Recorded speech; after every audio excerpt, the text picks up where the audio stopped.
tờ công nít chuyện này giống chứa miền pháo bạc qua là vậy là đó dân công chiến à vậy hai thá chuyện này giống chứa cứ chuyện này giống đói là nghịch là nguồn đại hai thá chuyện này giống chứa cứ chuyện này giống đói là nghịch là nguồn xảy tới hai thá chuyện này giống đói là nghịch là nguồn cứ chuyện này giống đói chết tại chứa miền hạt pháo cho bạn lo đôi bạch bắn ní Rê cá Campuchia mình toànประកាស bắt tùm nính thay tê chuyện này giống non kia thưa bẹ hệ ca miền Khmer nơi America thay về chuyện rướng trầm tới nâng thưa bẹ hệ cá tùm nính thay ắt trầm tới tê mày bạn ắt trầm tới political này political bọt thấy ắt bán mong vay Khmer tê ắt bán một chuyện tiền Khmer tê Achivako political Usahako bên này chỉ có đại thưa xây và cam nâng bên này chỉ cắm mình bán mà thưa ở vậy Khmer tê đâu chứ này ca đại từ thưa bẹ hệ camលើផលិតផលគេវាតលតែជានយោបាយរបស់ប្រទេសកម្ពុជាបើរដ្ឋាភិបាលកម្ពុជាជាអ្នកសម្រេចអានឹងវាជា national policy តែបើយកគំនិតជាតិនិយមល្ងងខ្លៅទៅជះលើគេគឺជាការបង្កទំនាស់សេដ្ឋកិច្ចដែលហៅថាជាតិនិយមជ្រុលគឺជាតិនិយមល្ងងខ្លៅហ្នឹងអញ្ចឹងណាចឹងណាសូម្បីតែមានខ្មែរយើងនៅអាមេរិកនិយាយថាត្រូវធ្វើអញ្ចឹងចំពោះចៅសៀមអីហ្នឹងអ្នកហ្នឹងគួរកាសអ្នកហ្នឹងជាអ្នកលក់ដូរផងអ្នកហ្នឹងជាអ្នកលក់ដូរផងជាអ្នកលក់ដូណាត់លក់អីផងអ្នកហ្នឹងល្ងងខ្លៅហើយដល់ចង់ឲ្យមាន fan ហ្នឹងចូលចិត្តខ្លួនក៏ខ្លួនខំស្រែកចំទាលថាគេធ្វើតែអញ្ចឹងពហិការលើមុខរបរលើហិរញ្ញវត្ថុសេវាកម្មសពបែបសពយ៉ាងនៅក្នុងពិភពលោកនេះឲ្យតែធ្វើពហិការក្នុងនាមជាតិនិយមគឺអត់សូវយល់ដឹងអំពីជំរឿនៃសេដ្ឋកិច្ចទេគឺជឿតាមគ្នាបើសិនណាជាប្រទេសមួយគេដាក់ embargo គេបដិសេធទំនិញប្រទេសមួយអានោះគឺជានយោបាយរបស់ប្រទេសវាខុសគ្នាអញ្ចឹងពាក្យថាជាតិនិយមជ្រុលគឺជាតិនិយមខ្វះសតិប្រាជ្ញាដែលវាប៉ះពាល់ដល់សេដ្ឋកិច្ចនៃសង្គមតែប៉ុណ្ណឹងចម្លើយគឺប៉ះពាល់ដល់សេដ្ឋកិច្ចនៃសង្គមវាមានពហិការខ្លះដែរឧទាហរណ៍ថានៅហាងគុយទាវមួយណាអ្នកបម្រើមើលងាយគេឬក៏ថៅកែហាងប៉ះពាល់ដល់អតិថិជនដែលនៅក្នុងក្រមជីវភាពលក់ដូរវាជ្រុលហួសហេតុគេស្អប់គេធ្វើពហិការអាហ្នឹងមួយទល់មួយមិនមែនជាតិនិយមទេវាជាការកើតទុកមិនសក់ចិត្តតែប៉ុណ្ណឹងបាទអូខេអាហ្នឹងអញ្ចឹង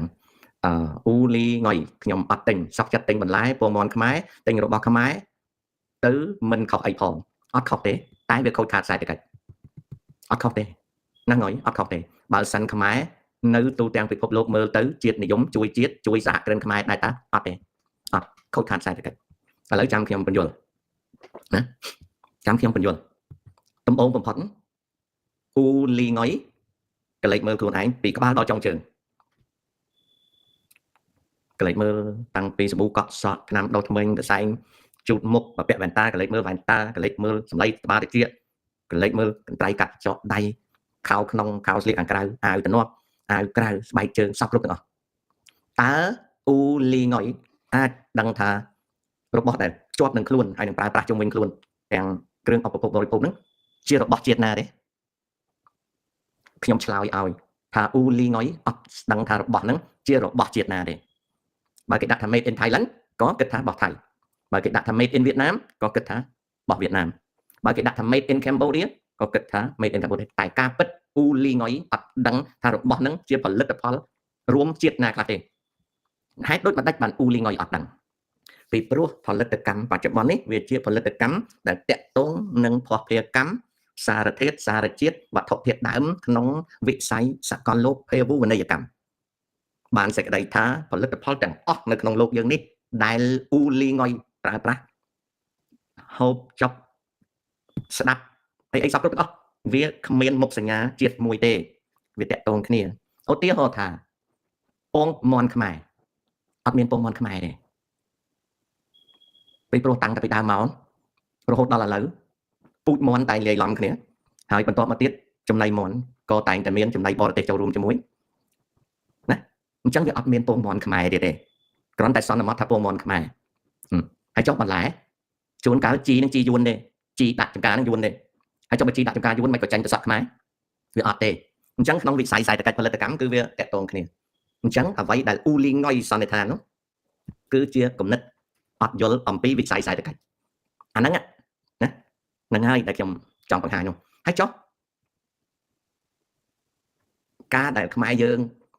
នាំគ្នាលើកតម្កើងផលិតផលជាតិល្អឬទេល្អអញ្ចឹង Uli Ngoi សួរខ្លួនឯងតែខ្ញុំអត់ទិញរបស់ថៃល្អទេអត់ល្អបន្តិចទៀតដឹងណាគិតយូរទៅខ្លួនឯងដឹងបើមិនបរិភោគផលិតផលយួនផលិតផលចិនទេផលិតផលខ្មែរសប្តាហ៍នេះវាខ្វះខាតអត់គ្រប់ទេបន្តមកទៀតបើពិនិត្យស៊ីជម្រៅទៅផលិតផលខ្មែរ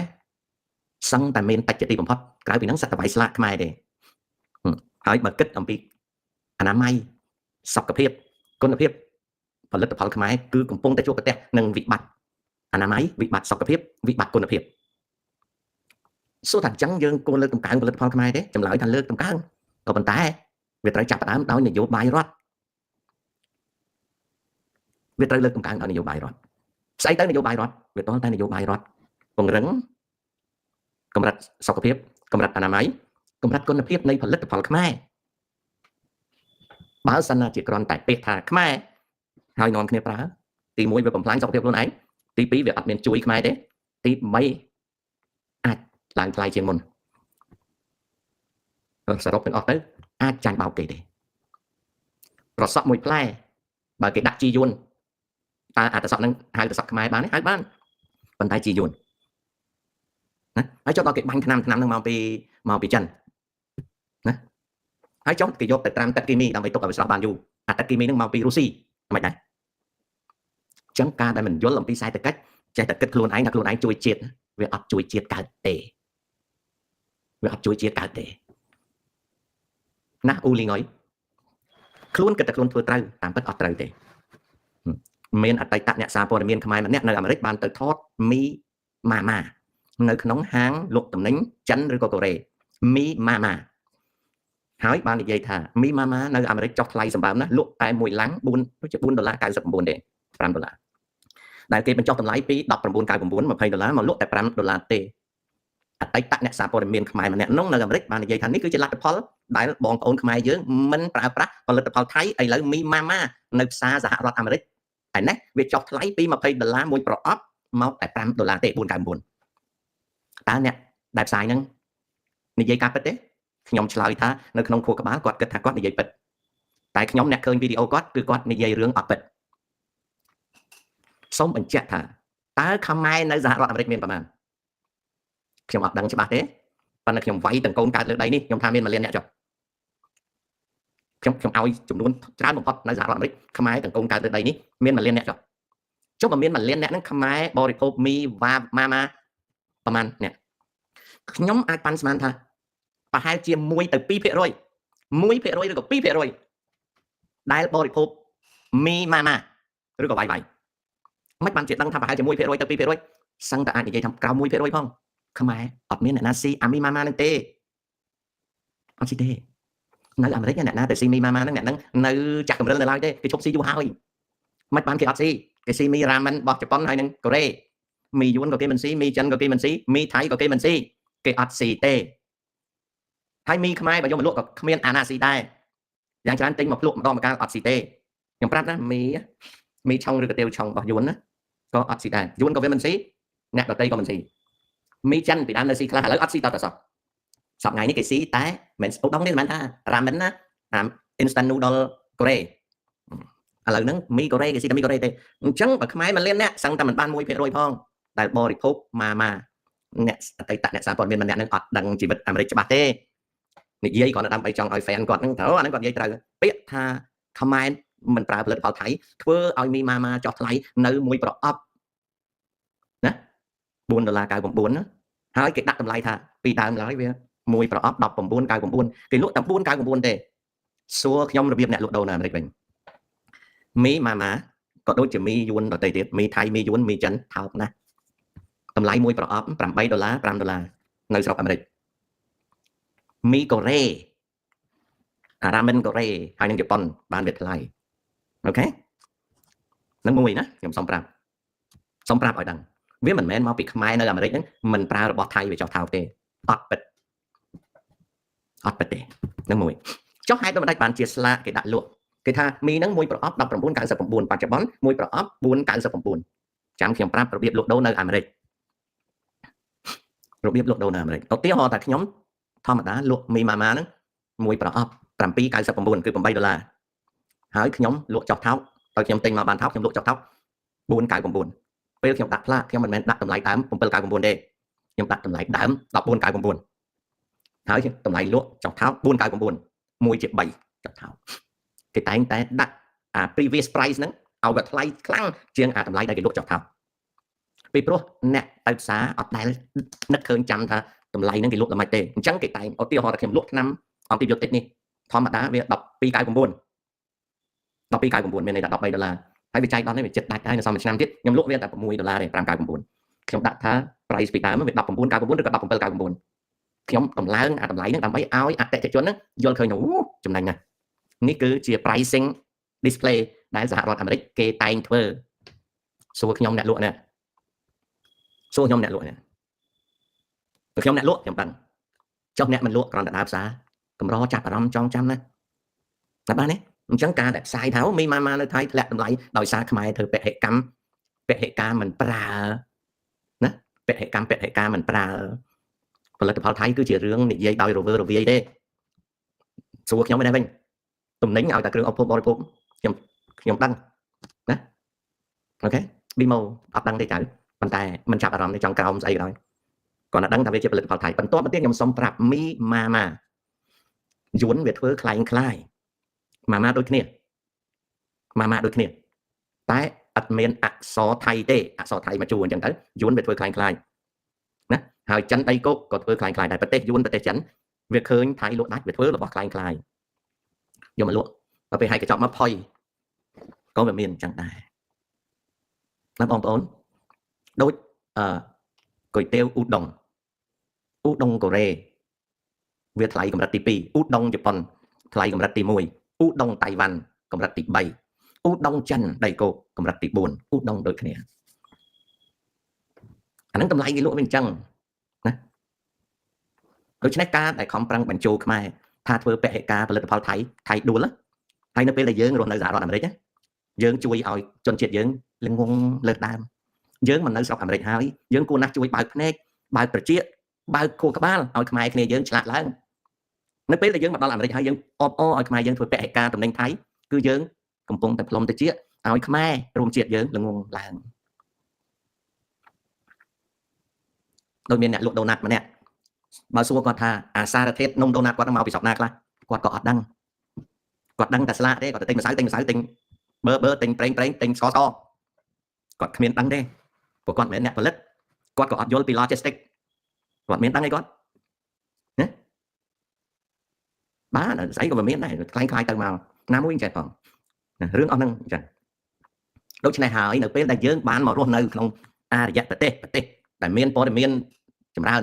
ហើយយើងទៅជួយផ្លុំតិចខ្មែរគ្នាយើងឲ្យអប្រាជ្ញា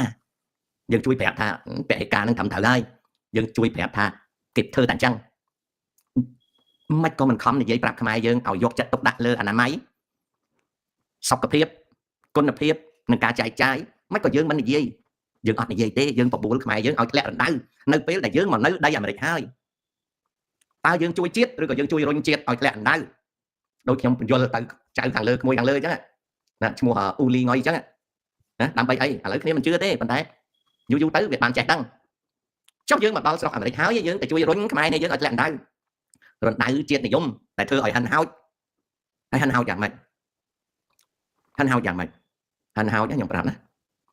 ឧទាហរណ៍ណានៅពេលដែលយើងគិតតែពីរឿងល្ងិតល្ងងយូរទៅយើងคล้ายទៅជាមនុស្សឯកោ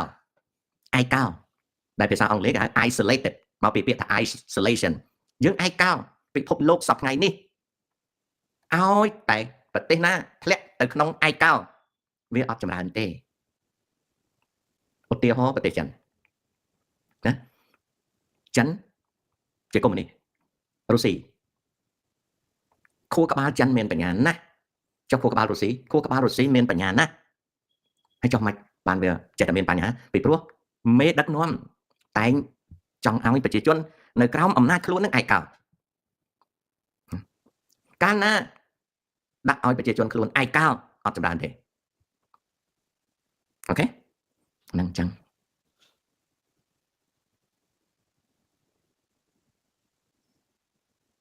បើយើងចង់លើកតម្កើងផលិតផលជាតិទី1វាត្រូវមាននយោបាយរបស់រាជរដ្ឋាភិបាលអំពីអនាម័យអំពីសុខភាពអំពីគុណភាពវាតើតែមានអនាម័យអំពីសុខភាពអំពីគុណភាពអំពីអនាម័យហើយនឹងពង្រឹងការចែកចាយដែលការចែកចាយនឹងពឹងទៅលើគុណភាពនិងតម្លៃអានឹងបានយើងជួយខ្មែរយើងបានបងប្អូនអើយនៅ Facebook គេយកកតេលមកផ្សាយសូមបងប្អូនជួយលើកតម្កើងផលិតផលខ្មែរបងប្អូនណាមនុស្សប្រហែលអ្នកដេកកតេលហ្នឹងមួយដល់មកលក្ខណោតកាប់ចិត្តអស់ហើយបងប្អូនជួយលើកតម្កើងផលិតផលខ្មែរលើកតម្កើងមិនថ្នោតកាប់ចិត្តអស់ហើយបន្តទៅទៀតធ្វើត្រូធ្វើប្រដាប់ភ្លេងទៅតែលើកតម្កើងផលិតផលខ្មែរលើកតម្កើងផលិតផលខ្មែរតម្រាំតែបានត្រូមួយឥឡូវទៅឡោកដងសឹងតែអត់មានដែរអូខេបន្តទៅទៀតយើងវិញសមកជួយលើកតម្កើងផលិតផលខ្មែរអត់ទេរបស់អស់នោះយើងចេះតែនិយាយទេពេលផ្សាយលោកខែសូមបីតែប្រាប់ថានំនឹងមកពីស្រុកចិនឆ្កែអត់ស៊ីដោយសារខ្លាចជាតិពុលក៏ខ្មែរនៅតែស៊ីដែរនំរបស់គេចុះអន្សមខ្មែរយូរម្ដងឲ្យស៊ីអងថ្ងៃធុញមែនទេមែនបងប្អូនហើយចុះនំបញ្ចុកមានឈ្មោះតែខ្មែរគេលេងសកត់តែនៅស្រុកហ្នឹងអញ្ចឹងពេលថាលើកតម្កើងផលិតផលខ្មែរជួយផលិតផលខ្មែរវាតតែផលិតផលខ្មែរហ្នឹងទី1គុណភាពអនាម័យគុណភាពសុខភាពហើយនឹងកម្លាំងការចែកចាយចុងក្រោយសួរខ្ញុំតើខ្ញុំចង់ឲ្យមានការលើកតម្កើងផលិតផលខ្មែរចង់ហើយចង់មិនក៏និយាយប្រឆាំងអត់ទេរាជការត្រូវតែមានគោលនយោបាយបើវាអត់មានគោលនយោបាយទេមិនបានទេអញ្ចឹងខ្ញុំវិលត្រឡប់មកជួបប្រិមិត្ត3នាទីទៀតជម្រាបលា